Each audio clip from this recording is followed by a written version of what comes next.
les potos et bienvenue dans ce nouvel épisode du JT Collector News où j'ai une nouvelle fois la chance de vous présenter les actualités de la semaine écoulée. Pas mal de petites choses sympas, on va avoir du Inart qui nous a présenté ses figurines de Batman, Queen Studio avec un buste Alien 1, petite merveille, on va voir aussi du Pop Toy, du Hot Toy, du Sideshow, First for Figure, Facepool, Asmus Toy, Mars Toy, voilà on a eu des teases, on a eu des annonces, on a eu des nouvelles choses qui sont apparues, donc on va vous présenter tout ça assez rapidement et c'est toujours un plaisir de le faire. Tout de suite pour commencer, Inart. Inart, comme vous le saviez, c'était une figurine très attendue. C'est double figurine du Batman, donc la version The Batman de Robert Pattinson et la version de Bruce Wayne. Donc on a eu les packs et les tarifs qui sont sortis, comme vous le savez. Il y a un petit article dédié, si vous ne l'avez pas encore vu, foncez sur le site, il y est toujours. Donc pour faire un petit récapitulatif quand même, on aura un Batman en version standard et premium avec des figurines qui commencent aux alentours des 380$ pour arriver à 500-550$. Ensuite on a les doubles versions pareil de Bruce Wayne avec une figurine qui commence un petit peu en dessous de 300$ et une figurine en premium donc avec le Rooted qui tourne aux alentours des 400$. On aura aussi un pack, le All-In, donc un pack qui comprendra le Batman Rooted, le Bruce Wayne Rooted et un Bat Signal donc aux alentours des 1000$. Et enfin vous retrouverez un Bat Signal, pas dans tous les shops malheureusement, aux alentours des 200$. Je pense qu'au niveau des tarifs, on est plutôt bon. C'est des tarifs qui sont plutôt raisonnables, surtout sur les figurines standards où clairement Inart s'attaque à Hot Toy avec des tarifs qui correspondent à peu près à ce qu'Hot Toy fait, mais avec une qualité quand même, on va pas se mentir, Inart c'est du haut de gamme, donc c'est vraiment un prix d'appel agressif par rapport à Hot Toy. On va voir comment Hot Toy va répondre à ça. Ensuite, on a Queen Studio. Queen Studio, on vous en parlait la semaine dernière, nous a montré un magnifique buste d'Alien version 1.1, un buste qu'ils ont fait avec un Français. Le nom sera d'ailleurs indiqué sur l'écran en même temps que vous regarderez. Donc c'est un superbe buste que je vous avais dit, s'ils nous font un buste aériel de plus de 90 cm, ça va être une galère à poser. J'ai pas loupé, je me suis pas trompé, le buste fait 92 cm de profondeur, la tête de l'alien elle est juste somptueuse avec une partie transparente qui permet de voir tout l'intérieur de la tête, des dents argentées, différentes parties sur les côtés, franchement c'est une petite merveille.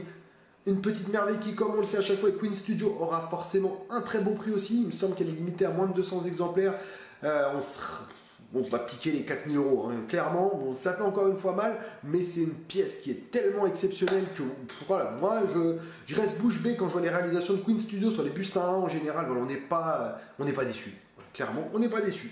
Ensuite, on a Hot Toy qui, une nouvelle fois, a fait parler la poudre, entre guillemets, avec une nouvelle figurine, toujours tirée, donc, Obi-Wan Kenobi, Star Wars, cette fois, c'est le Grand Inquisiteur, donc, qu'on voit dans la série.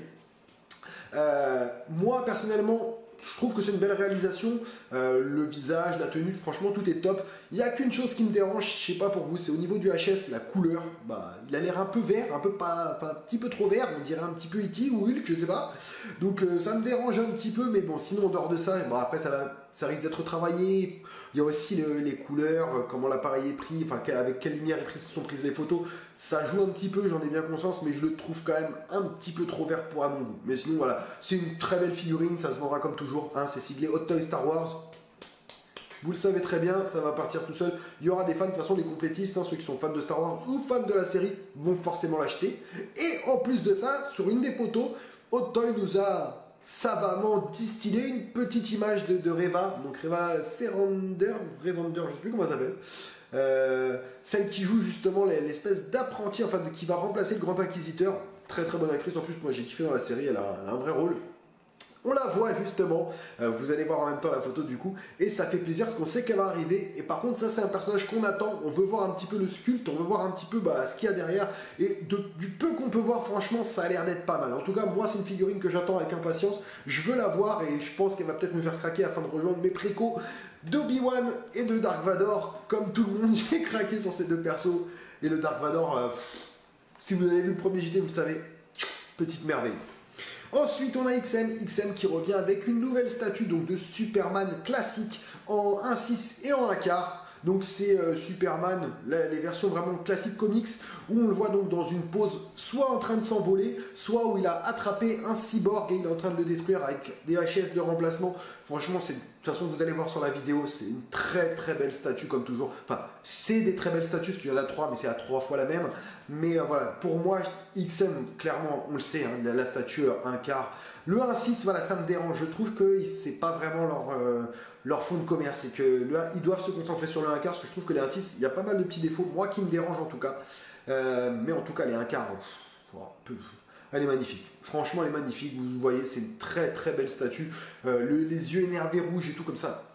Ça marche. Ça marche, clairement, ça marche. On n'a pas besoin de plus. On a un vrai Superman de comics classique. Ensuite, on a Prime. Prime aussi, qui lui s'est dit, bon bah écoute, il y a du DC cette semaine. On va en donner aussi, avec une magnifique Wonder Woman Rebirth, donc toujours une statue où on reprend la Wonder Woman des comics, donc vous voyez, avec le visage justement assez fin, assez dessiné. Franchement, c'est une très très belle réalisation comme toujours. Après, ils ne sont pas leur coup d'essai des Wonder Woman, ils nous en ont fait avec Blitzway, ils en ont fait déjà eux-mêmes tout seuls. Voilà, c'est des personnages qu'ils maîtrisent, on le sait, ils n'ont pas besoin d'aller chercher midi à 14h pour les proposer. Maintenant, on se méfie encore une fois, j'ai eu pas mal de petits retours cette semaine sur les dernières réceptions, notamment Dragon Ball Z de chez Prime One. Il y a des choses à dire. Il y a des choses à dire avec des yeux mal peints, des manquements de peinture à droite à gauche. Prime, va falloir faire attention les gars, parce que là vous êtes épiés, vous le savez, et les gens ils commencent à plus pardonner quand ils mettent des 1500, 1000, 2000, 3000, 4000 dollars dans une statue. Voilà, à 4000 dollars ou à 2000 dollars, faut que ça soit parfait, clairement. En tout cas, on espère que c'est que des erreurs et que voilà, ça ne va pas généraliser. On verra bien sur le Guts qui arrivera prochainement. Mais moi, ça m'interpelle un petit peu. Ensuite, on a Sideshow. Sideshow qui nous sort une figurine du film Pale Rider. Du coup, avec Clint Eastwood dans le rôle principal du Preacher, le pasteur. Un western, comme on les aime. On l'avait déjà vu d'ailleurs, cette figurine, lors de la SDCC de 2022 sur le stand Sideshow. Il nous l'avait teasé un petit peu, on avait vu les deux premières. On avait vu L'Homme sans nom et l'inspecteur Harry. Et du coup, il nous avait aussi teasé là. Et là, on a vraiment les photos officielles. C'est une très belle réalisation. Sideshow là-dessus.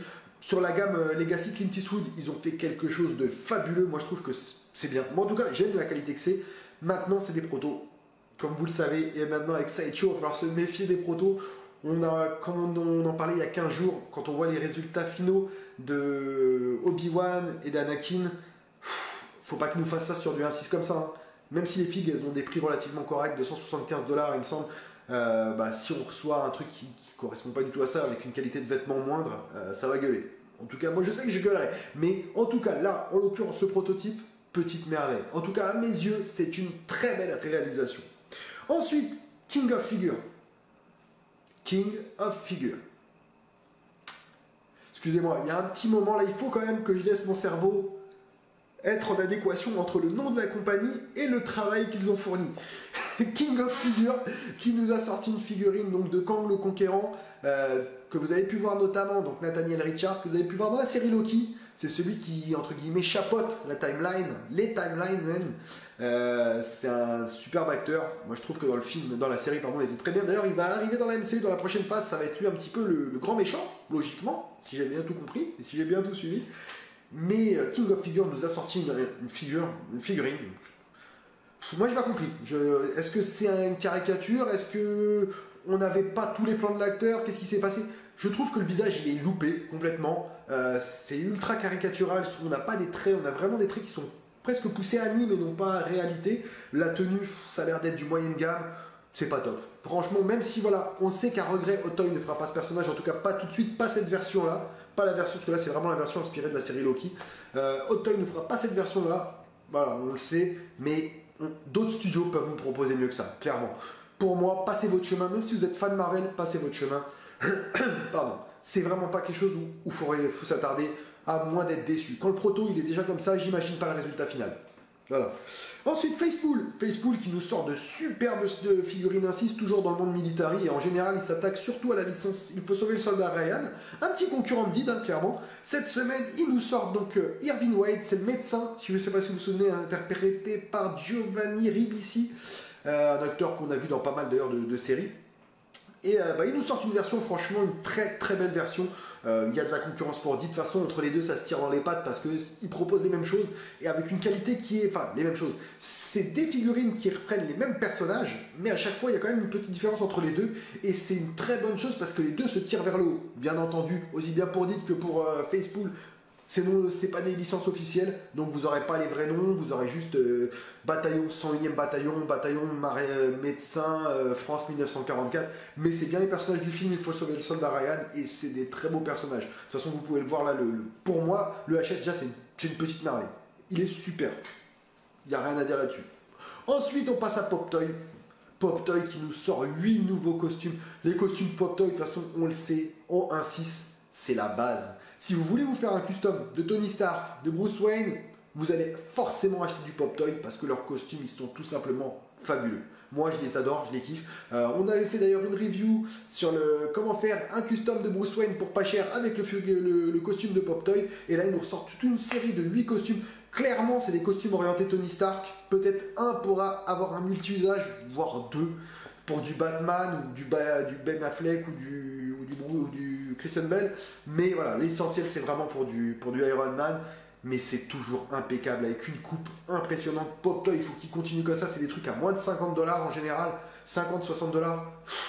Foncez les yeux fermés. Dès que c'est dispo, foncez. Ça marche sur des Body World Box, sur les BD 01, ça marche sur les body aussi ficelles, ça se met partout donc. Allez-y, les yeux fermés, c'est vraiment marque de qualité. Asmus qui nous attise encore une fois une nouvelle figurine. On voit juste un bras, on voit que c'est un zombie, on n'en sait pas plus, on voit que c'est ce qu'ils aiment faire, hein, de l'aurore. Maintenant, on va voir un petit peu à quoi ça ressemble, on n'a pas d'image, on ne sait pas de quoi c'est tiré, en tout cas pour ma part, je ne sais pas de quoi c'est tiré, est-ce que ça va être un truc un petit peu inspiré des esprits des designers de chez Asmus ou si c'est repris d'un film, on verra bien, mais en tout cas le peu qu'on voit en tout cas de la main, ça annonce du lourd. Ça annonce du très lourd.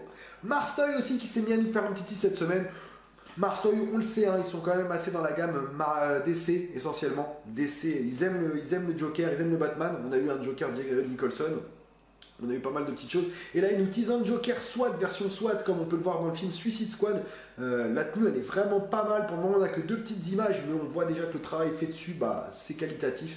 Moi je l'ai là, donc je le vois du coin de l'œil et franchement il est super, il est vraiment super. On attend de voir avec Mars Toy, il y a aussi d'autres choses qui arrivent, on sait hein, les Gus Fring de Breaking Bad, toutes ces figurines là, sachant qu'ils ont quand même annoncé qu'ils feraient toute la gamme de Breaking Bad et ça en tant que gros fan de Breaking Bad, moi je les attends avec impatience au tournant. Le Gus il est déjà préco donc vous l'aurez en plus sur la review de la chaîne YouTube, donc on attend impatiemment de voir ce que va nous proposer Mars Toy dans les prochains mois, mais en tout cas ce Joker SWAT, même s'il n'est pas indispensable, il va être super. Ensuite, on a KD Collectible. KD, les gars, bon, vous connaissez tous KD, hein, qui fait de la statue essentiellement. Et maintenant, ils sont mis au bus. Récemment, ils avaient fait un bus de Goku qui avait un petit peu parlé, mais au niveau qualité, qui était quand même top. Et cette semaine, ils nous ont enfin dévoilé le nouveau bus qu'ils vont faire de Vegeta. Mamma mia. Franchement, c'est une petite tuerie. Et le truc qu'on peut reprocher souvent, que ce soit à KD comme à d'autres, c'est d'avoir des bustes sans bras ou avec un bras comme ils avaient fait pour Goku, même si là, en l'occurrence, c'était pas trop dérangeant. Mais là, ils nous font un Vegeta avec les 2 bras par an, pose bien badass. Il est comme ça, petit sourire narquois. Ils ont déjà retravaillé les cheveux. De toute façon, vous le voyez, il y a eu un avant-après déjà. Ça va être une petite merveille. Honnêtement, si vous ne connaissez pas encore KD, je vous mets le lien, de toute façon vous allez voir dans la description, allez voir la page, allez voir ce qu'ils font, même si c'est du non officiel, c'est juste aujourd'hui pour moi sur le Dragon Ball les meilleurs au niveau de la qualité, même si après il faut aimer quand même cet aspect un peu poussé, un peu presque poussé à l'humain, au réalisme. Moi j'aime ça, j'aime les textures employées, c'est un super rendu. Donc clairement ce buste on l'attend avec impatience, vous pouvez voir on a déjà une première vidéo. Voilà, on reconnaît Vegeta, hein. Celui qui me dit on ne reconnaît pas Vegeta, il y a un problème. Mais il y a encore des petites choses à voir, mais je sais qu'ils vont améliorer ça. On connaît KD, on sait comment ça travaille et on sait que derrière on aura quelque chose de fabuleux. On a ensuite les reviews qu'on vous a proposées cette semaine, je ne sais pas si vous avez pu le voir, mais il y a la review de la SW Toy, donc de Cyrilla qui est sortie. Un petit accueil plutôt sympathique, mais on attend plus de votre part, surtout au niveau des commentaires et des pouces, c'est le plus important. La semaine prochaine, dans 15 jours logiquement, vous avez la review du Rambo Trizero First Blood qui va arriver. Cette semaine, c'est sûr et certain, vous aurez la review du Goldorak de chez Abyssal Studio, qui sera peut-être à gagner ou pas. On verra bien. Donc il y a pas mal de petites reviews qui arrivent. Donc n'oubliez pas de vous abonner à la chaîne YouTube, c'est toujours important pour pas louper. Donc bien activer les notifications comme ça dès qu'une review elle arrive, tac tac vous la voyez tous les dimanches. Bon maintenant vous le savez, il y a le JT, vous n'allez pas manquer logiquement, c'est toujours à la même heure, 18h, mais c'est toujours bien de suivre et puis nous ça nous encourage dans le travail. Ensuite on a First for Figure. First for Figure qui nous sort une statue de Link de Zelda Breath of Wild. Moi j'adore, figurine sur son destrier avec le destrier qui se cabre. C'est une petite merveille qui est disponible déjà chez quelques-uns de nos partenaires, que ça soit figurine collector, il me semble, je l'ai vu passer sur la boutique, aux alentours des 800 €. Mais pour la réalisation, clairement, voilà. Pour moi, je trouve que ça vaut son prix. Ça fait excessif, effectivement, ça reste quand même un petit billet, mais la statue, elle est juste magnifique. On voit vraiment Link et son cheval. Il y a vraiment cette badacité du... Voilà, pour les fans de Nintendo, pour les fans de Zelda, les gars, il vous la faut. Il vous la faut. C'est rare qu'on a des belles figures, des belles statues, même des belles figurines de Link. En général, on a des trucs voilà, qui sont un peu bas de gamme, et là, on a quelque chose de assez high level. Prenez, foncez, allez-y. Clairement, c'est une très très belle pièce. Infinity Studio aussi, hein, qui après le buste de Terminator de la semaine dernière, s'arrête pas là, il nous propose une nouvelle statue, enfin deux nouvelles statues, parce qu'il y a deux versions, au format 1,5 de Rei Ayanami, si je dis pas de bêtises, d'Evangelion. Evangelion, je sais pas si vous connaissez, c'est un manga avec des humains ou des bio-robots, des bio-cyborgs qui intègrent des robots géants, voilà, c'est un petit peu le délire. Ça me fait des fois penser un peu à l'attaque des Titans, bon, ça n'a rien à voir, hein, clairement, mais moi, Evangelion, j'avais découvert sur les premiers épisodes, il y a plus d'une dizaine d'années, sur les premiers mangas, j'avais vraiment bien accroché, bon après, je me suis un peu perdu, comme à chaque fois, mais c'est un super truc. Si vous connaissez pas Evangelion, regardez, franchement, allez lire les premiers scans, si vous voulez pas forcément acheter, même si j'encourage pas, ou chez certains partenaires comme Manganim, on sait qu'ils vendent le manga. Donc voilà, n'hésitez pas à aller découvrir Evangelion, c'est une super belle chose. Et là, la statue en elle-même, franchement, très belle statue du personnage, donc avec sa tenue, la tenue justement, sa tenue entre guillemets de combat, cheveux, tout est bien, c'est vraiment fidèle à l'anime. Clairement, allez-y, les yeux fermés. Et enfin, on va finir par Super Duck. Super Duck qui nous propose quelque chose de plutôt cool parce qu'il nous propose le personnage, enfin un kit pour le personnage d'Ayane de Dead or Alive, donc le personnage que eux ils appellent le Ninja Girl. Franchement, c'est plutôt pas mal. Après, moi les HS sur Super Duck, je suis pas fan, hein. Il y a des gens qui kiffent. En général, c'est du Rooted, mais du Rooted pas top, hein. Clairement on voit que c'est du Rooted, moi j'appelle ça du Rooted Barbie en fait, hein. C'est pas, pour moi c'est pas du Rooted de qualité, mais malgré tout ça fera le job. Et pour les fans de Dead or Alive, bah voilà, c'est une figurine pour pas cher, c'est des kits à 100-120 $ en général. Il suffit juste d'acheter un body, en général ils recommandent toujours d'acheter du Ficen, et vous serez pas déçus quoi, vous en aurez vraiment pour votre argent. C'est bien, c'est bien. Après, moi, c'est pas quelque chose que je collectionne et que j'affectionne, c'est pas des choses que je vais présenter du coup, parce que c'est pas forcément quelque chose qui me parle et qui me touche. Mais je sais qu'il y a une clientèle pour ça, avec Super Duck, de toute façon, que ça soit en Asie, ça marche super bien. Ils font beaucoup de bons produits, ils font essentiellement du kit ou du HS, et on sait que voilà, on aura. L'avantage avec eux, c'est que vous aurez ce que vous voyez. C'est ça, vous serez pas déçus, vous allez pas. Il n'y aura pas de downgrade, ça sera vraiment ça. Donc c'est une bonne news. Bah écoutez, c'était un petit journal assez court, il n'y avait pas beaucoup de news, mais il y en avait de qualité, c'est déjà ça. Donc encore une fois, je vous remercie de suivre la chaîne aussi attentivement. N'oubliez pas un petit like, donc un petit commentaire, ça aide au référencement et ça fait plaisir. Les reviews sont disponibles, vous avez le lien pour la dernière review, celle de Cyrilla qui est là, qui s'affiche en haut. Encore une fois, merci à tous de nous suivre et merci de continuer à être aussi nombreux. A bientôt les potos, à la semaine prochaine, et comme je le dis à chaque fois, suivez-nous sur Collector News. Ciao.